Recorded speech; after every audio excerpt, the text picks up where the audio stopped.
Welcome to Investors Insights. Our topic today is earnings, Fed, and deficit. I'm joined by my outstanding colleagues who I thoroughly enjoy working with, Bobby Norman, Ty Miller, Trey Booth. We've had a dynamic meeting this morning, and I think you're really going to enjoy the information they will provide, not only that will give you insight for this week, but also in the weeks to come.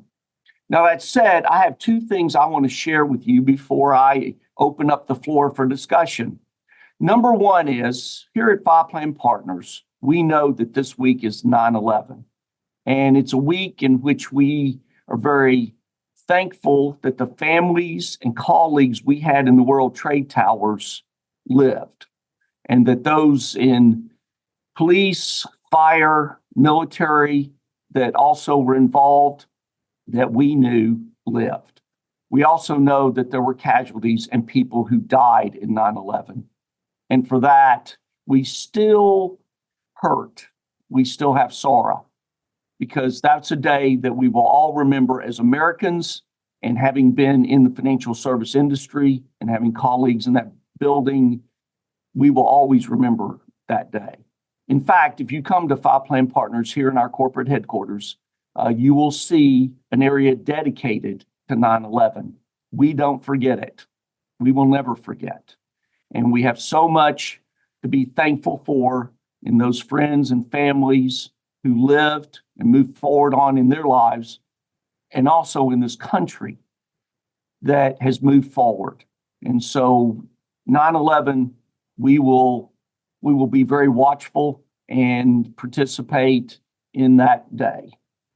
That said, I also want to share another story with you. Last week, I had an incredible conversation with the client, and he was sharing with me the value he got from our vlogs. And he just said, I can't thank you enough for these vlogs because they guide me through the week, the markets. And the other thing is, it enables me to share those vlogs with others, my family, my friends, my colleagues.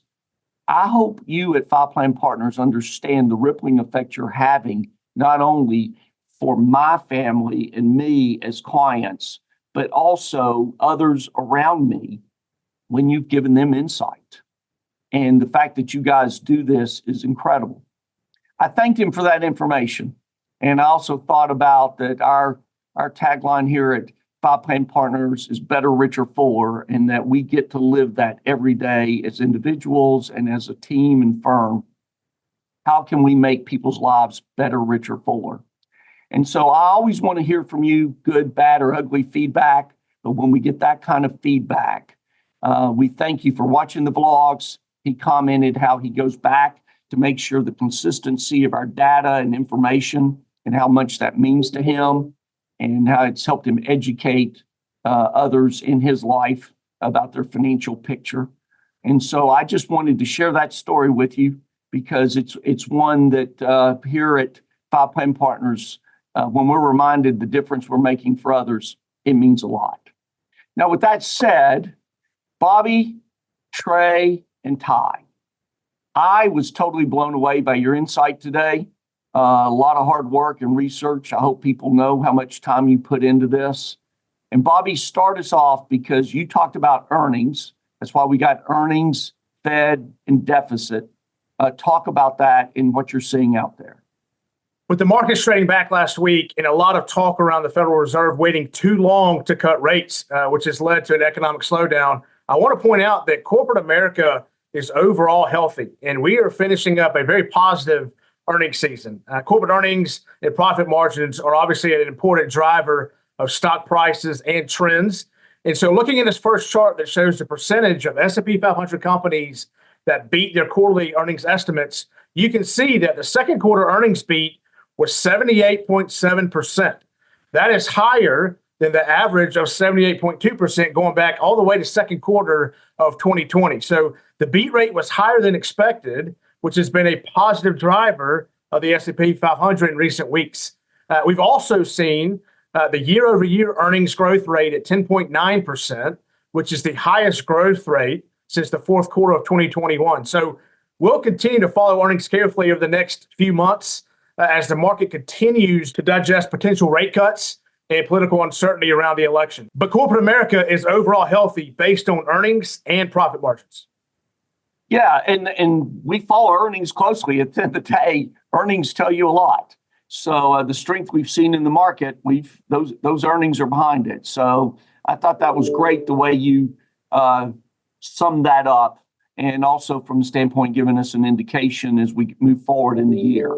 And Trey, one of the questions we have, and this isn't my first time to go through inflation with the Fed, but people will ask, does the Fed have this right? Do they know what they're doing? Data is very important. You brought some great thoughts to the table this morning. Talk about that. Yeah, absolutely, Greg. Thanks for bringing that up. And on Friday, we got the last jobs report that we will get before the Fed meets next week. And this week, we'll get the last CPI and PPI, which are consumer price index. That's what consumer pays for goods and services. PPI is producer price index. That's what the producers pay. And the difference is the pass from producer to consumer. Those data points will come in, and those are important because that's what the Fed watches. They have a dual mandate of full employment and low inflation, steady prices. And so the jobs data, and we've been talking for weeks that the Fed is shifting from inflation focus to jobs focus as the economy has slowed and unemployment's going up. In the jobs data we got on Friday of 142,000 jobs were created, that a little lower than expectations of 175. But what was concerning is that they revised the previous month's jobs reports down by 86,000. And that comes on the heels of the second largest revision and the largest revision since 2009 on the yearly jobs data. What they do is they look back at the previous 12 months and they look at the updated data and they revise those on an annual basis. They revise those down by a total of 800,000 for the year. Now, revisions happen, and it's because they're not using exact data. You think the government information, they've got all these workers and people out there that their data's got to be exactly right. Well, they use surveys mostly.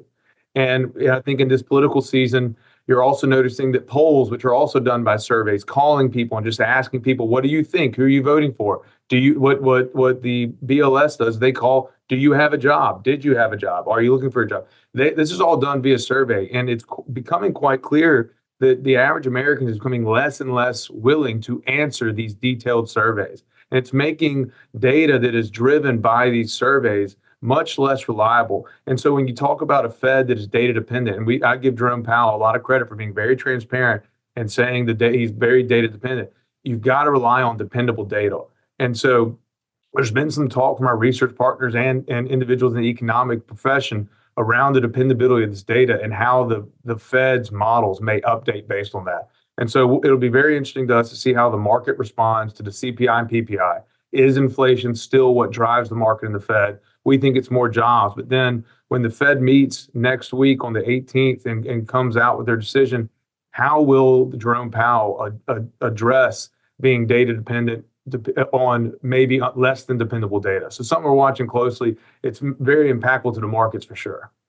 Yes, that data is important. Just like we were talking about earnings, what the Fed is looking at in regards to jobs, you're 110% correct, Trey. And I thought that was well said on your part. And we'll be, as you said, watching very, very closely. And then the other topic that comes up quite frequently is deficit. What about this nation's deficit? And Ty, you really drilled down and brought some great data and research to the table. Sum that up for us. Give us some insight on that information and what's getting ready to happen. Yeah, I think a lot of our clients have, valid thoughts on the budget deficit, and it comes up a lot in our conversations. Whether you think the government isn't bringing in enough money, or the government is spending too much, or a mix of both, there seems to be some concern, and it's valid at times. But I want you to know here in the coming days that the federal government's going to report the U.S. budget deficit for the month of August. And we're expecting that number to come in around $650 billion. And this is going to be kind of an alarming number. It's going to make probably a lot of headlines.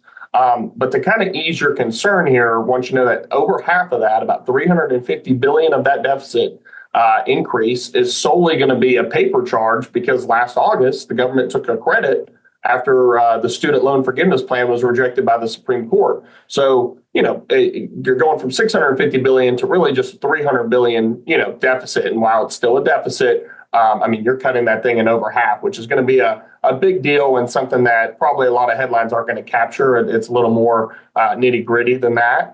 And then also on the, positive side, we're kind of expecting the U.S. budget deficit here to improve over the next 12 months, both in dollars and as a percentage of GDP. I got a couple reasons for that. Discretionary spending is set to move from a 7% increase to a 1% increase. Cost of living adjustments are supposed to go down from 5 to 9% increases to match when we had inflation back to 2 or 3, where we're at now, increases. And so, you're cutting the cost of living adjustments in over half or, sometimes even 60, 70% there. And then also tax revenues continue to be strong. One, because, we've had a good, economic market here, a good stock market, but then also the jobs market has been fairly strong. And so, to Trey's point, we really want to keep an eye on the labor market, as that's going to be a key for tax revenues coming in. The way you get a deficit is you spend more than you make, and the way you get a surplus is you bring in more than you spend. And so how does the federal government bring in money through tax revenues? And so that's something that we want to keep an eye on. But while the headlines will probably be a little bit alarming, we're not freaking out here. There is a lot of positive out there as far as the budget deficit goes, and a lot of reason to be a little more optimistic than we have in the past. Yeah, and we like optimism. Always nice to have that.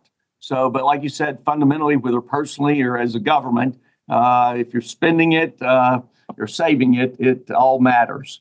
So great insight there as well, Ty.